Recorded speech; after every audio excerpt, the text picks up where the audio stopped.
Hi. We're going to be talking about crisis and Jews. Jews in America and crisis. This raises a preliminary question because for so very many years, the story of the Jews in America wasn't really thought of in terms of crises. It was thought of in terms of a success story. It was thought of in terms of being an exception to Jewish history in the rest of the world, where everywhere else the trajectory of Jewish history sometimes ended badly, even tragically, and America was different. But we're going to be talking about crisis and the Jews, partly because these days we're all living through critical periods and rather stressful times. And people are beginning to reconsider this question of the story of the Jews in America. How do we frame it? How do we try to understand it? In this rethinking, the question arises of how do we deal with the obstacles that Jews faced along the way in their history of life in the United States, and to put some focus and emphasis on those obstacles, problems, and even crises, rather than dwelling on the triumphal pat on our own back, and maybe even looking back and talking about crises that occurred in the past. We can also remind ourselves that to some extent, and sometimes even to a large extent, Jews rose to the occasion. Jews in the United States found ways in which to respond to crisis and even to build Jewish community action and activity on the basis of the crisis experience. So what are we going to talk about? First, we're going to talk about America's wars, from the Civil War to World War II, a little bit after, and how did they involve Jews? What were the Jewish dimensions that perhaps are worth discussing when we deal with the wars that America has fought in the past? The second topic that we'll be covering in various ways has to do with critical issues in U.S. foreign policy, as well as U.S. immigration policy, and the two were intertwined in many cases, as they are even today. We'll be talking about the involvement of the Jews not only as immigrants, but as American citizens, and how did these issues of foreign policy and immigration policy, how did it involve the Jews who were already living in the United States? The third area that we'll be dealing with, we can define generally as other political crises affecting the United States, and that also affected Jews. And again, looking at how do we find Jews dealing with those political crises, and how did it involve them? So we begin with the American Civil War and how it's possibly related to Jewish history and to specifically the Jews in the United States. And to start out, we have to pose a question: what were the Jewish opinions or attitudes or positions vis-a-vis the question of slavery, vis-a-vis the question of the Union, vis-a-vis the 1860 presidential election? And bearing in mind that there were very few Jews in the United States at the time, we're talking about 1850s, there were not that many Jews around. We're talking about less than 50,000. So that the numbers involved are very small. Right from the get-go, we might wonder, well, why involve the Jews in this national question the 1860 election. Did the Jews have any impact? And the answer is no. But Jews did have opinions like everyone else. Jews in slavery. Well, Jews were not that involved to begin with in the slavery issue, partly, of course, because almost no Jews were plantation owners. And of the Jews who lived in towns, both in the north and in the south, there were some who had household slaves, but they were certainly not, they didn't represent a norm or a majority in the Jewish population. So the slave issue, although it was central as a political issue in the United States and across different sectors in American society, it did not necessarily strike the Jews at the time as something critical to them. That doesn't mean that they didn't take an opinion, and they did.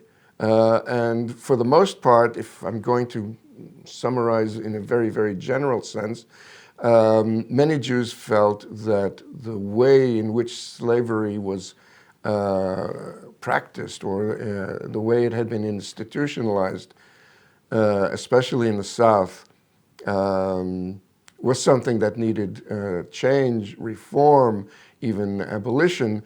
Nevertheless, was it a good enough reason to go to war, to break up the Union, and to fight citizen against citizen? And here, the majority, let's say, or the general opinion of the Jews and other groups in American society at the time was that the slavery issue was not so crucial that one needed to risk the breakup of the Union and indeed go to war over it, which meant that in the presidential election of 1860, one could not say that the Jews were among the wholehearted campaigners in favor of Abe Lincoln.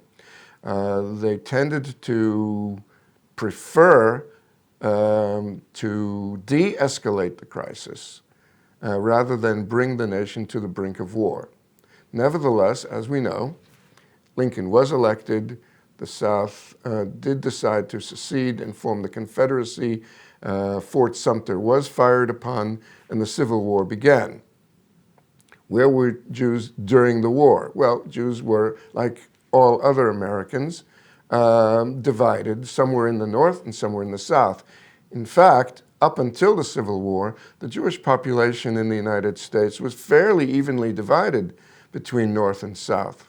So that the war between the states was also, in that sense, a war between Jews, because Jews were fighting against each other alongside their comrades from the Confederacy in the South and the Union in the North.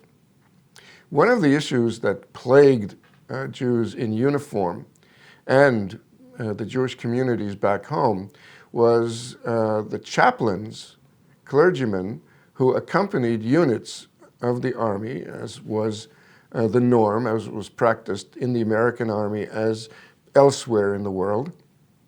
Up until the Civil War, only Protestant ministers could serve as army chaplains. There were no Catholic chaplains and there were no Jewish chaplains. And this issue came to a head in the Civil War. And to some extent, the Catholic question and the Jewish question were linked somehow, or were thought of in tandem.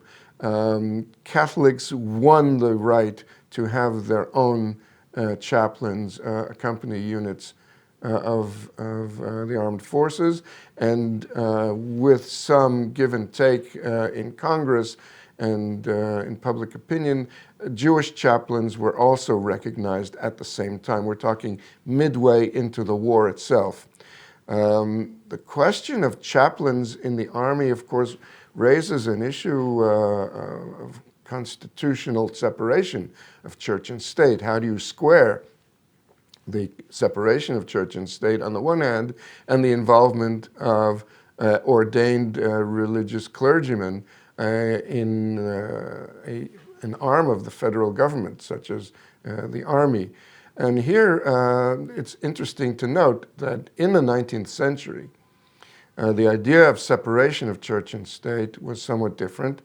Yes, it was true. The Constitution in the First Amendment said that there shall be no law passed by Congress regarding the establishment of a church, but it also provided that there should be no law that would interfere with the free exercise of religion, that is, freedom of religion and freedom from any religious constraint, both together.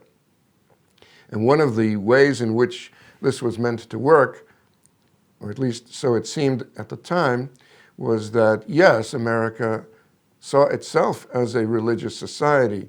Its citizens saw themselves as people of faith. As long as some degree of parity existed among the importantly recognized faiths that were considered in the public domain to be beneficial, and Judaism reached that point during the Civil War, where it could be said that it was recognized as one of the benign religious faiths, unlike some others. Mormonism, the Quakers didn't have it so easy. Catholics, of course, famously suffered from a great deal of anti-Catholic opinion in the United States. But the Civil War was a point at which Judaism reached a level of parity of some sort, some recognition that was granted to Jews in Judaism, and the war was one of the reasons why this happened.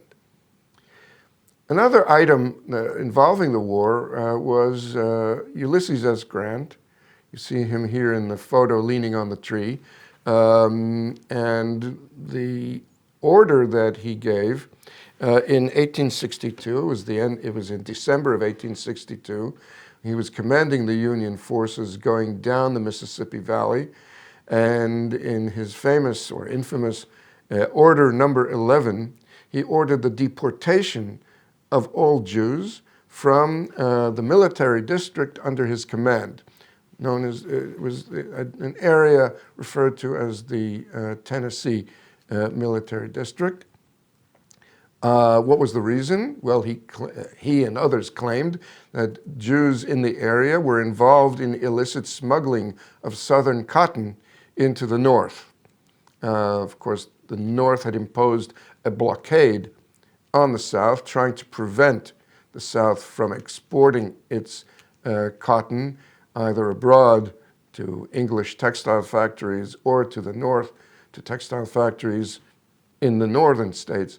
This was happening all the time, by the way, and Jews were certainly not the only ones involved in smuggling cotton, nor were they necessarily very much involved. But it was a rumor, it was a claim, it was a slander that gave him the pretext to order the deportation of all Jews under his immediate area of command. Lincoln was apprised of the situation within days, and within days the order was rescinded. Nevertheless, the incident of Order Number 11 went down in American Jewish history as a particularly critical moment when an expulsion order, which was something that the Jews associated with the benighted lands of Europe and the Middle Ages, here it was something that was happening on American shores, or almost happened.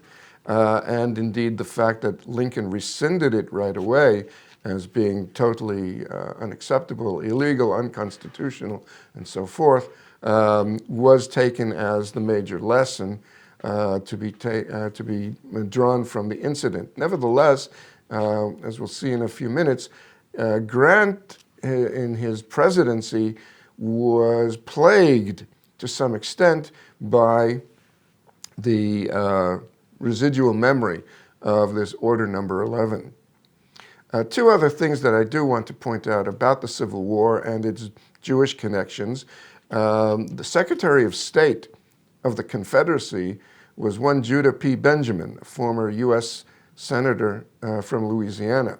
He was a prominent not only a politician, but also a plantation owner, an important figure in the South.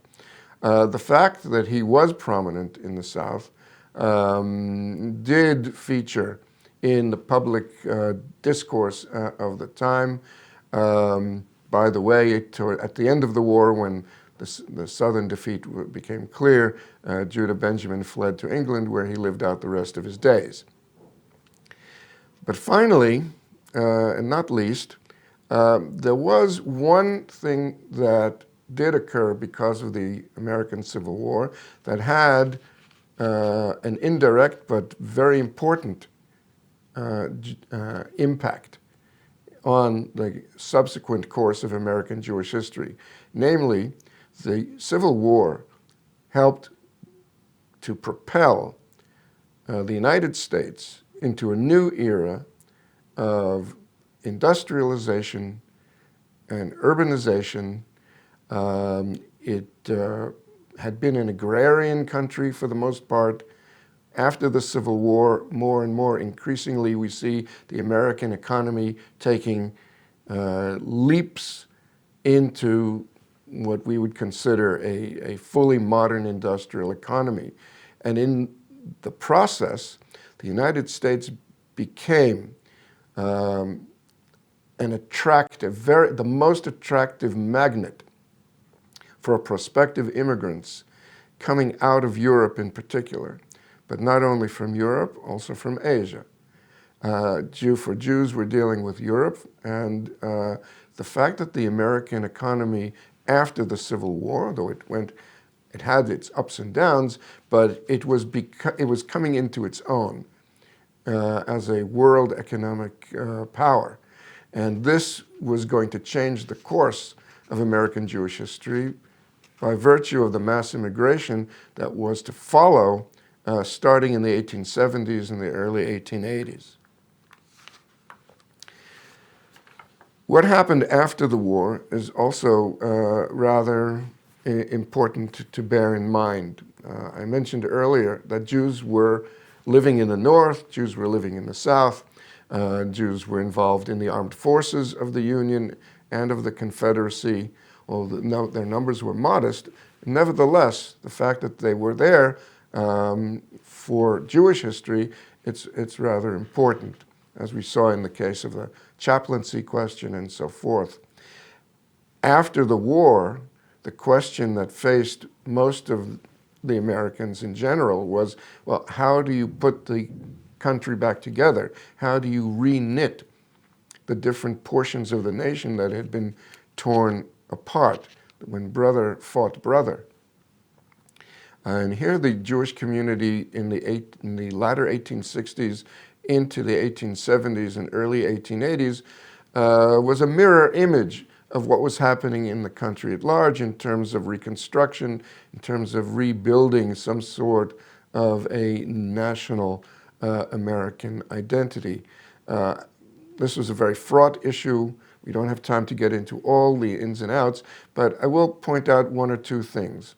First, it was the 1860s and the 1870s saw the crystallization, the gestation of a rather well-organized reform movement in American Judaism. The roots were planted before the Civil War, but by the time we get to the years after the Civil War, it's clear that a new phase of self-organization and institutionalization, bringing together the important components of a religious denomination, a rabbinical school, a union of congregations, and a union of rabbis. All of these things are associated with one of the key figures that were pushing for this sort of coming together of an American Jewish right, where there would be such commonalities as a prayer book that all Jews could use in common, no matter which synagogue they went to, and so forth. These were fraught with lots of debates, egos, personalities. Isaac Mayer Wise of Cincinnati was a prime mover in this, but he wasn't out there by himself, and he had his opponents. One of his important opponents was a rabbi originally from Germany, then based in Baltimore up until the Civil War, Rabbi David Einhorn. He was a far more radical Reform Jewish advocate, but he was also a very, very outspoken abolitionist. And in fact, he was such an outspoken abolitionist that when he spoke against slavery before and on the verge of the Civil War in his congregation in Baltimore, his own congregation rose up against him. Maryland, you should understand, was, in some ways still is, a state that, although located in the north, has certain southern tinge to it. At any rate, David Einhorn's congregation chased him physically out of his pulpit, out of his job. He and his family had to flee. Einhorn was very much opposed to the idea of all the synagogues coming together in one union with one rite and one prayer book. He was adamant that each rabbi, as a rabbinical authority in his own right and in his own sphere, should create the prayer book for his own congregation as he saw fit. So these were very deep issues that involved the politics and the individuals who were involved. And it was very much a feature of the Civil War era and the post-Civil War era. But there were other efforts on the table. In Cleveland, for example, there was a big effort involved in trying to build a Jewish orphan asylum, which was to be regional or interregional and serve the entire Midwest, both north and south.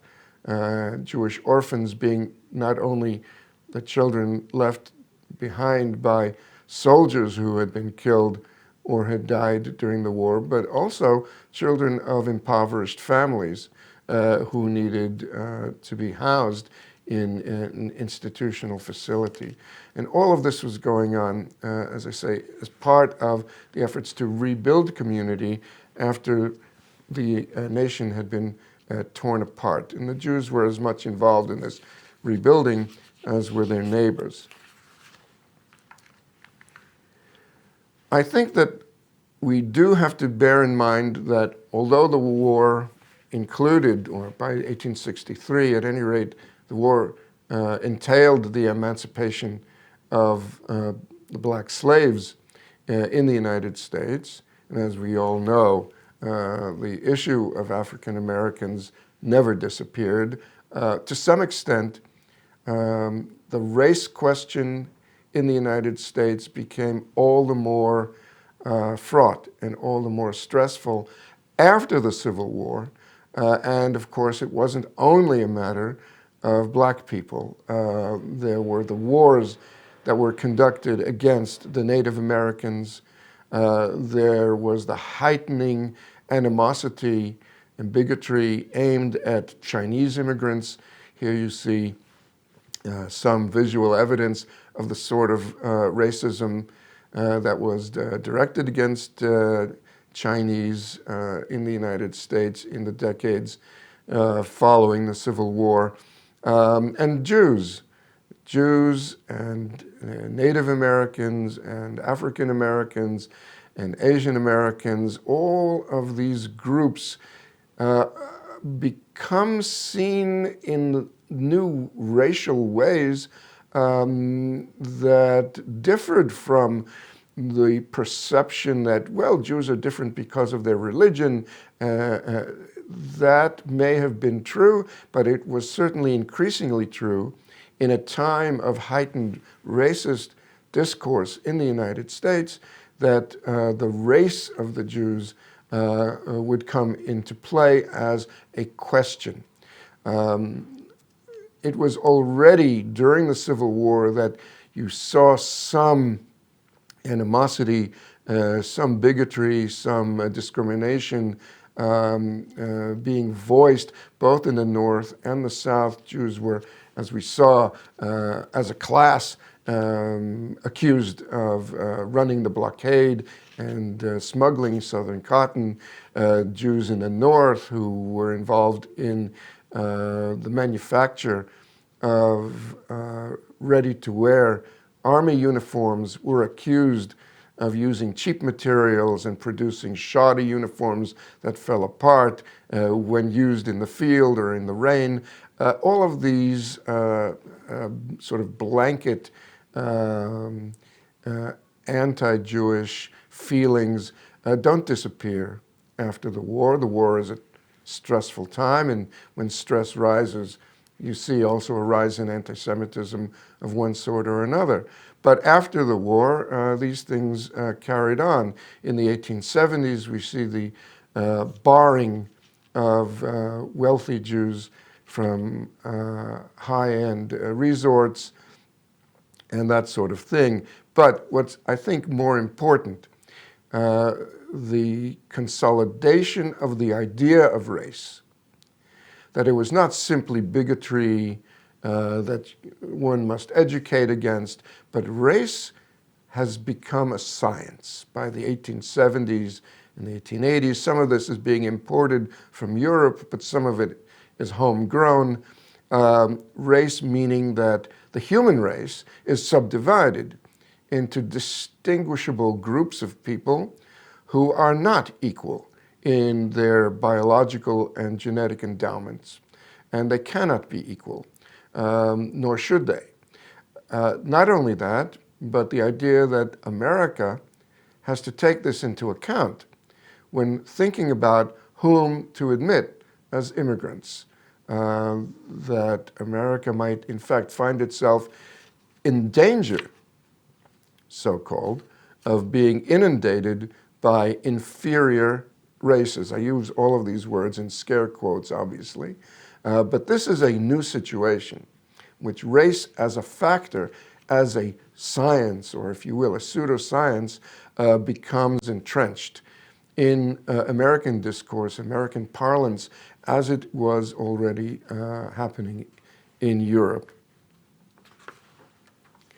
Now, I mentioned earlier about Grant. Grant, after he is the commander of the Union forces during the war, he later goes on, of course, to become president.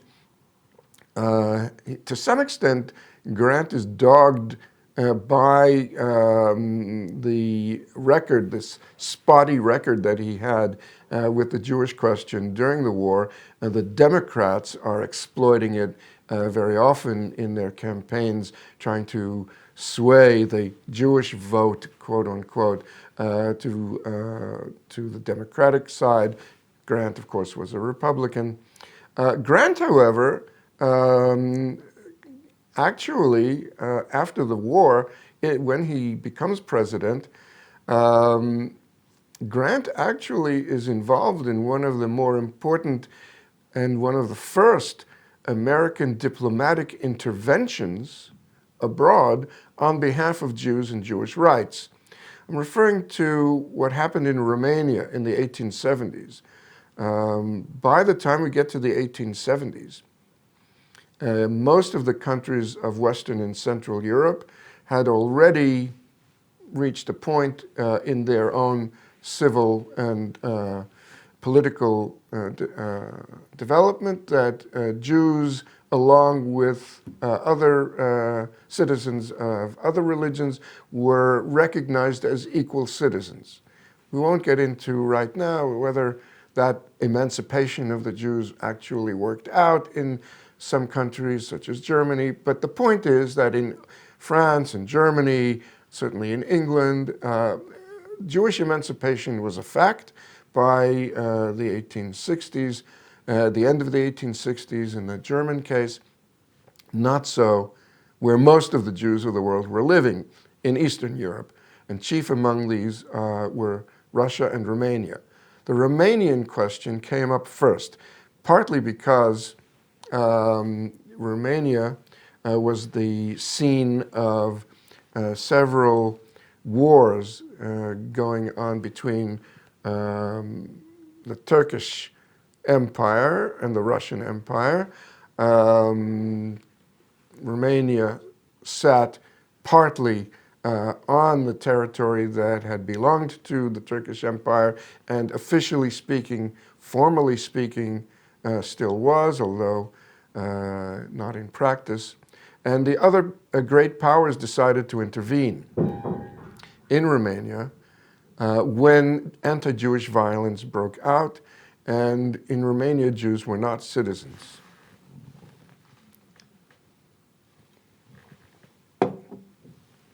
The B'nai B'rith Society, a fraternal order in the United States that originally was started in 1843, B'nai B'rith was headed by a man named Benjamin Peixoto.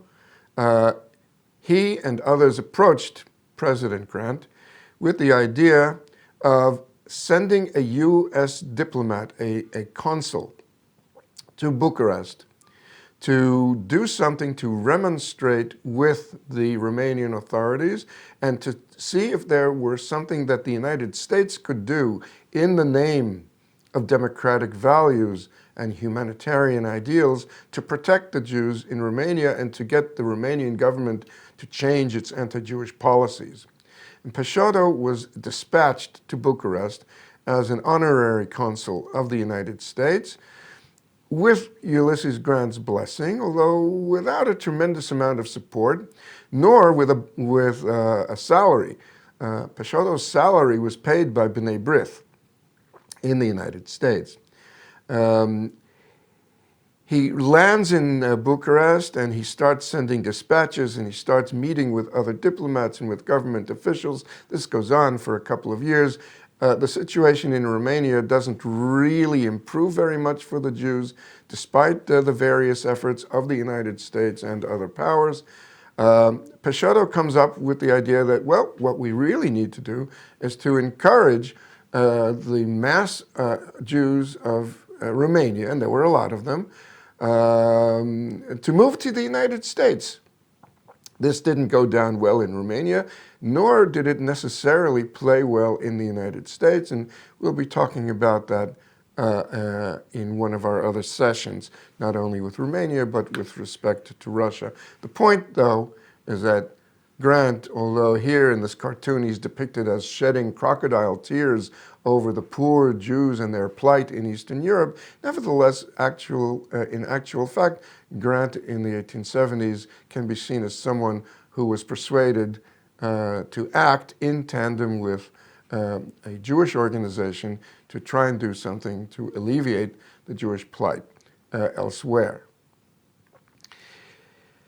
By the time we reach the end of the 19th century, the Spanish-American War of 1898, there isn't a tremendous amount to say about it in terms of the Jews, but interesting to note, in Jewish newspapers and Jewish public opinion, there was a big anti-Spanish sentiment calling upon the old historical memory of the Jews who remembered very well the Spanish Inquisition, the expulsion of the Jews from Spain in 1492, and were only too happy to be American patriots involved in supporting the United States' war against the Spanish, not only in Cuba and Puerto Rico, but also in the Philippines.